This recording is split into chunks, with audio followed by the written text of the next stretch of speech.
บรรยากาศยามเช้าเนาะหลังจากมาฮอดนะเอากันมาเสิร์ฟน้ำเกลือโยฮันเวทนี่เนาะเพิ่นน้ำเกลือแล้วหมดแล้วเป็นเรื่องวันนี้รู้สึกว่าจอง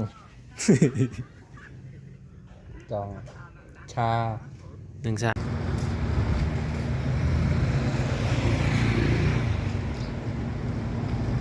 จะมีตลาดเนาะมีตลาดขายเครื่องที่ตรงข้างในพวกนั้นจะเป็นตลาด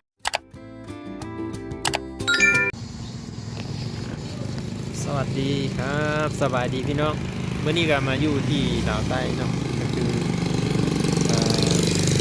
อยู่ที่ห้วยกองวันนี้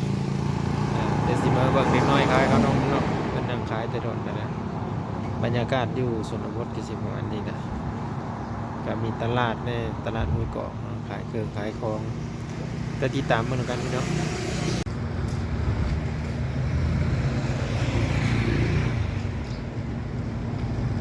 จะมีตลาดเนาะมีตลาดขายเครื่องที่ตรงข้างในพวกนั้นจะเป็นตลาดเนาะ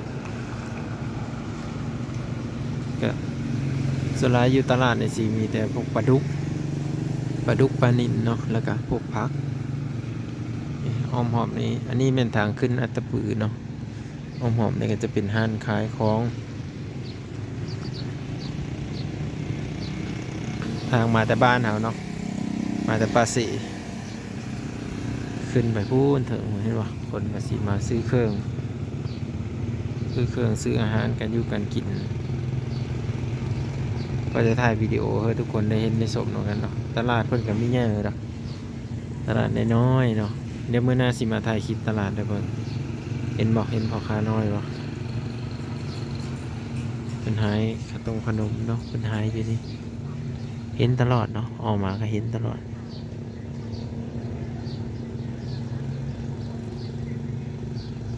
เป็นนั่งหายเนาะ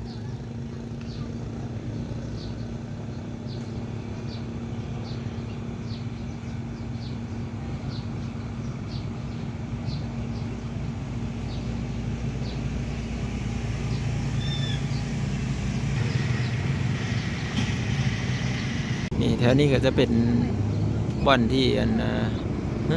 ป้ายเพื่อนนี่พวกเฮาหมักดอกไม้อยู่ที่นี่น่าจะมีโซนดอกไม้เนาะได้ยินป้าอยู่สวรรค์เพื่อนว่าเธอถามกกบ่อนเขาขายมานัดว่าซั่นก็มีเห็นเนาะก็สิมีแต่บ่อนนี้เนี่ยแหละนี่น้อยๆนี่ก็ขายอยู่แต่ว่ามันมีหลายเนาะวันนี้ฮะ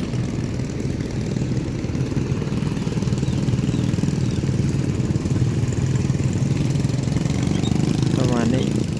ไม่ค่อยมีเปเลิศเอามานัดก็ได้มีแต่เพื่อนว่าคันมีคนมาแล้วเพื่อนมีคนมาเจ้าแล้วเพื่อนสิโทรหาเอาเบอร์ไว้เฮ้อเลยเพื่อนอยู่แถวห้วยกองกันเนาะเพื่อนมาขายขนมเลย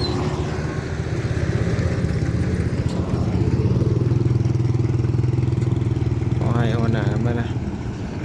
เขาก็สไลด์เข้าไปให้ไปผู้เนาะประมาณนี้มาแล้วก็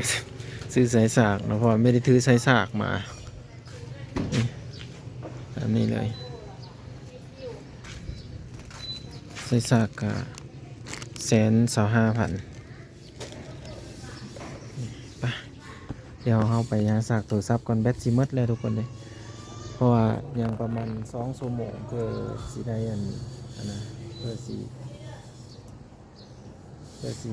ได้เมื่อนะโดนเติบก็เลยซื้อสายสากปะบรรยากาศยามเช้าเนาะหลังจากมาฮอดนะเอากันมาเสิร์ฟน้ำเกลือโยฮันเวทนี่เนาะเพิ่นได้ยินนะผู้แนะนำมาเพิ่นแนะนำมาว่าเพิ่นเป็นทันหมอเวทเก่าว่าซั่นก็เลยมาเสิร์ฟน้ำเพิ่นเนาะเพิ่นก็แข่งอยู่กับแขนไปแหละก็คือจะได้เห็นอยู่ในวิดีโอตอนก่อนเลยเนาะอันนี้เป็นทางลงป่าสีป่าซองเดินหนาวเนาะ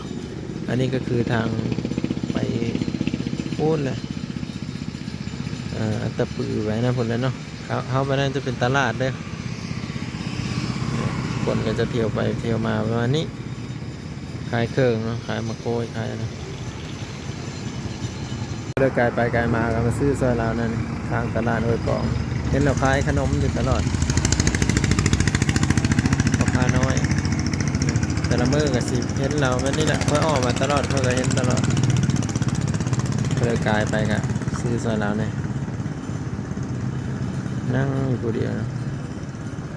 ตลาดห้วยกองทำเกิดแล้วมืดแล้ว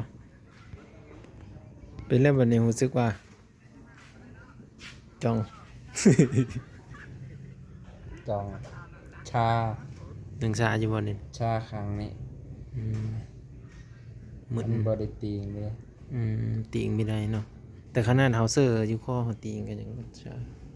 เอาว่าช่วงนี้เลยทุกคนจะได้กระเมินได้นี่เป็นได้จำมึงรู้ใช่เป็นได คือ เริ่มบ่รู้เด้ เจ็บ อันนี้ เจ็บ แซ่บมาไว้ไปใส่ใส่แป้งโน่นเนาะเกลือบ่จังได๋ มั่วพูดจะเสือกนะเข้มไม่ใช่เสือก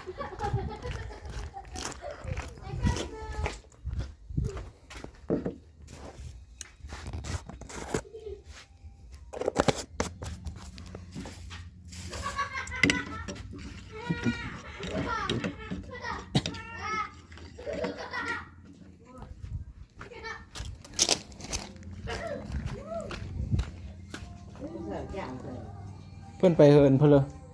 ห้านอันนะห้านเอ้ยบ่ไม่มีวะไปได้ เหนื่อยเข็มเลยหนึ่ง ฮะ พอดี พอดีวะ พอดีเนาะเขาบ่ได้ใส่หยังเลยได้เขาบ่ได้ใส่หยังได้เขาถือไปซื้อได้ จะตัวคอย จะตัวว่าเข้มแน่เนี่ย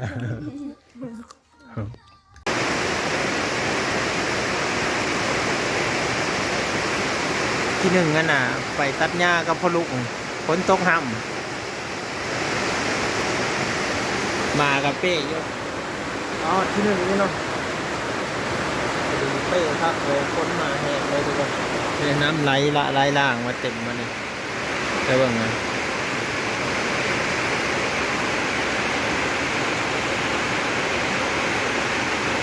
สายฝนตกแห้งเลยไปตกทุกชั่วโมงนะบาร์ละชั่วโมงมาตกฝนตกตลอดเลยผูแหนมไม่เห็นเลยผูมันจะเป็นเดือนนี้แหนมไม่เห็นเลยมืดพ้นน่าจะฮอดค่ำแล้วถ้าที่ตามเมืองทำกันพี่น้อง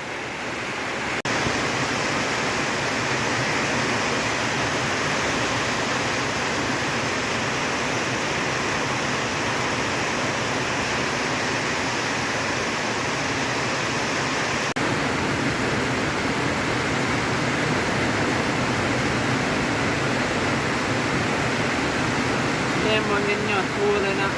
มืดเลยคือ